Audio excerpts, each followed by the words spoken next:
हर रोज एक नई कहानी देखने के लिए चैनल को सब्सक्राइब करें और बेल आइकन दबाना ना भूलें। वृंदा काफी अच्छे से तैयार होकर बाहर जा रही थी। वृंदा को इतने अच्छे से तैयार देखकर उसकी सास संध्या उसे टोकती है और बोलती है, बहू इतना सज धज के कहाँ जा रही है? कहीं जाने से पहले बता तो दिया कर। माँ जी वो बताना भूल गई। जल्दबाजी में प्लान बनाया मेरे दोस्तों ने, इसलिए दिमाग से ही निकल गया। अच्छा हुआ आप यहीं मिल गई। वो क्या है ना, मेरी एक दोस्त के बेबी का बर्थडे है, वहीं जा रही हूँ मैं। वो सब तो ठीक है बहू, लेकिन ये बता तूने अपनी मांग क्यों नहीं भरी? तुझे पता है ना अब तू कुंवारी नहीं है, अब तेरी शादी हो चुकी है। ऐसे अच्छा लगता है क्या सूनी मांग के साथ बाहर जाना? माँ जी आपके समय में था कि सुहागन को सिंदूर लगाना ही होता है, लेकिन अब के टाइम में ये सब चलता है। अब बस सिंदूर न लगाने से ये थोड़ी बदल जाएगा कि मैं एक शादीशुदा हूँ। बहू औरतों का गहना होता है सिंदूर, और सूनी मांग रखना कोई अच्छी बात नहीं है। इसे अच्छा शगुन भी नहीं माना जाता है, इसलिए जा जाकर अपने कमरे से सिंदूर लगा ले, फिर जहाँ जाना हो जा। माँ जी आपको अभी ही ये सूनी मांग का ज्ञान देना ज्यादा जरूरी है क्या? आप बाद में भी तो समझा सकती हो। अच्छा ठीक है, मैं तुझे बाद में दोबारा भी समझा दूंगी, लेकिन अभी जो बोला है मैंने तू बस वो कर। माँ जी रहने दो ना, मैं तो ऐसे ही जा रही हूँ। कुछ भी अपशगुन नहीं होता और मेरा फैशन भी खराब हो जाएगा। घर के किसी फंक्शन तीज त्योहार में तो मेरी मांग सुनी नहीं रहती ना। बहू तू समझ क्यों नहीं रही है? अरे मैं तेरी भलाई के लिए ही बोल रही हूँ। मैं तुझे कभी किसी चीज में नहीं टोकती हूँ, लेकिन तू मेरी बात नहीं मानेगी तो मैं तुझे टोकूंगी भी और रोकूंगी भी। माँ जी ठीक है, मैं बर्थडे से वापस आऊंगी तो लगा लूंगी, लेकिन अभी नहीं। अभी मुझे बहुत देर हो रही है, मैं जा रही हूँ। हाँ सॉरी आपकी बात नहीं मानी। बाय माँ जी। अरे बहू मेरी बात मान ले, ऐसे बहू की सूनी मांग अच्छी नहीं लगती है। संध्या अपनी बहू को बोलती रह जाती है, लेकिन वृंदा उसकी बात नहीं सुनती और चली जाती है। वृंदा एक बहुत ही मॉडर्न लड़की थी, जो कि शादी के बाद भी नॉर्मल लड़कियों की तरह ही रहती थी। उसे बिल्कुल भी अच्छा नहीं लगता था एक शादीशुदा लड़की की तरह रहना, और यही बात वृंदा की सास संध्या को बिल्कुल पसंद नहीं थी। वो हमेशा अपनी बहू को टोकती और वृंदा हमेशा अपनी बहू की बात को नकारती रहती। ऐसा ही कई दिनों तक चलता है। कुछ दिनों बाद वृंदा अपने पति विक्की के साथ घूमने जाने के लिए तैयार होती है, लेकिन वृंदा ने काफी ज्यादा छोटी ड्रेस पहनी थी। ये देखकर विक्की कहता है, भिंद्रा ये तुमने क्या पहन लिया है? हम नॉर्मल घूमने जा रहे हैं, अरे किसी हाई क्लास पार्टी में नहीं जा रहे। जाओ चेंज कर आओ, मैं ऐसे नहीं जा सकता तुम्हारे साथ। यार विक्की तुम तो ऐसे मत बोलो, मैंने कुछ भी पहना हो उसे क्या लेना देना। और तुम्हें तो पता है ना मैं शादी से पहले भी ऐसे कपड़े पहना करती थी, तब तो तुझे कोई प्रॉब्लम नहीं होती थी, तो अब क्या हुआ? अरे शादी से पहले बात कुछ और थी, तब तुम मेरी गर्लफ्रेंड थी, लेकिन अब तुम मेरी बीवी हो। 4 लोगों के आगे मैं तुम्हें लेकर जाऊंगा, मेरे दोस्त तुमसे मिलेंगे तो क्या सोचेंगे वो तुम्हारे बारे में? तुम्हें अपनी बीवी से ज्यादा अब लोगों की भी पड़ी है। मुझे तुझसे ये उम्मीद बिल्कुल नहीं थी। अरे विक्की मैं किसी दूसरे आदमी के साथ थोड़ी घूमने जा रही हूँ, मैं तो तुम्हारे साथ ही जा रही हूँ ना। हाँ तुम मेरे साथ जा रही हो, लेकिन आते जाते लोग रास्ते में खड़ा हर इंसान तुम्हें देखेगा। अरे किसी की कैसी नजर है, बुरी नजर है, मैं नहीं चाहता कि कोई तुम्हें बुरी नजर से देखे। अच्छा बस तुम नहीं चाहते हो तो मैं वो ना करूँ जो मुझे अच्छा लगता है। विक्की देखो हमें कार में जाना है, एक रेस्टोरेंट में बैठना है, खाना पीना है और घर वापस आना है। अब इसके लिए तुम मुझसे कपड़े चेंज करने को बोल रहे हो। ठीक है, अगर तुम्हें मेरी बात ही नहीं माननी है तो मत मानो, मैं कहीं नहीं जा रहा घूमने।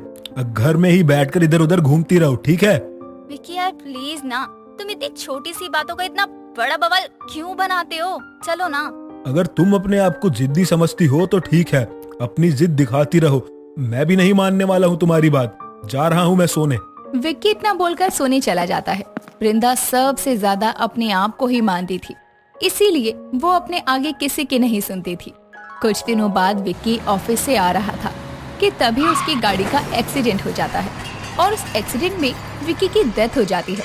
जैसे ही ये खबर विक्की के घर वालों को मिलती है, संध्या का तो रो रो कर बुरा हाल था। उनके घर में रिश्तेदार, आस पड़ोस के सभी लोग आते हैं। विक्की की शोक सभा में सब लोग बैठे थे। तभी संध्या की पड़ोसन रामा आती है और कहती है, संध्या तेरी बहू की मांग सुनी तो हो गई है, अब जो उसके नाम का सिंदूर लगाया है उसे हटा दे। दूर हट तू मुझसे। अरे तब तो तूने कभी मेरे बेटे के बारे में सोचा नहीं, जब वो जिंदा था, तेरे पास था। अब जब वो चला गया है, तब तू यहाँ मेरे पास आकर अपने झूठे आंसू दिखा रही है। तेरी बहू भी तो तेरे बेटे का नाम का सिंदूर लगाती ही होगी, लेकिन अब जाने वाले को कोई रोक पाया है जो हम उससे कुछ कर सकते हैं। वृंदा बेचारी पर तो आसमान टूट गया। गम का अंधेरा भी इसका खुद का किया हुआ है। हमेशा खुद को आगे रखने की जिद ही से यहाँ ले आई है, और अब यहाँ अपने झूठे आंसू दिखाकर खुद ही मासूम बन रही है। संध्या, हिम्मत से काम ले, भगवान है, ऊपर से सब देख रहा है। तू खुद ऐसी हो जाएगी तो तेरी बहू को कौन संभालेगा? चल अब चुप हो जा। दूर हट जा मेरी नजरों के सामने से। मैं तेरी शक्ल तो क्या, तेरा यहाँ रहना भी बर्दाश्त नहीं कर पा रही हूँ। संध्या, तू इतना रोएगी तो तेरी तबीयत और भी ज्यादा खराब हो जाएगी। रुक, मैं तेरी बहू को बुला कर लाती हूँ। अब वो ही तुझे संभाल सकती है, मैं तो तुझे संभाल ही नहीं पा रही। रमा वृंदा को आवाज लगाकर बुलाती है। वृंदा भी रो रो कर काफी ज्यादा बुरे हाल में आ गई थी। वृंदा अपनी सास के पास आती है और अपनी सास को चुप करवाते हुए कहती है, माँ जी, ये सब क्या हो गया? अभी कुछ दिन पहले तो सब ठीक था, लेकिन अब अचानक से ऐसे कैसे हो गया? माँ जी, अब विक्की जी के बिना हमारा क्या होगा? हम कैसे रहेंगे उनके बिना? तू मेरे बेटे के लिए मुसीबत ही थी, आज तक कभी नहीं सुनी तूने, तो अब ये दिखावा मत कर।